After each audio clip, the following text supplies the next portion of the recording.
আসসালামু আলাইকুম। Hello everyone. আজকে দেখাবো এই মজাদার চিকেন শাশলিক বানানো। প্রথমে একটা বলে চিকেনগুলোকে ছোট, ছোট টুকরো করে কেটে নিতে হবে। ধনিয়া পাতা, কাঁচামরিচ বাটা, সয়া সস, লবণ, আদা বাটা, জিরার গুঁড়ো দিয়ে কিছুক্ষণ মাখিয়ে নিয়ে লেবুর রস এবং রসুন বাটা দিতে হবে। প্রথমে আমার রসুন বাটা দিতে মনে নেই। তো পরে আমি রসুন বাটা আর লাল মরিচ গুঁড়ো অ্যাড করে নিয়েছি। তারপর এটাকে মাখিয়ে কিছুক্ষণ ম্যারিনেট করে রাখতে হবে। এরপর আমরা টমেটো, ক্যাপসিকাম, পেঁয়াজগুলো কেটে নেব শাশলিকের জন্য।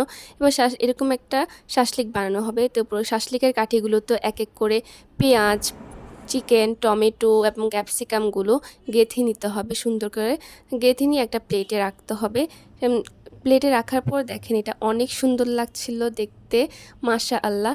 এবার একটা ফ্রাই প্যানে হালকা তেল ব্রাশ করে শাশলিকগুলো হালকা আছে অনেকক্ষণ ধরে ফ্রাই করতে হবে। অনেকক্ষণ ধরে ফ্রাই করলে এটা ভালোভাবে কুক হবে এবং খেতেও মজা লাগবে আর দেখতেও পারফেক্ট লাগবে। দেখেন কত সুন্দর হয়েছে এবং খেতেও অনেক মজা হয়েছিল।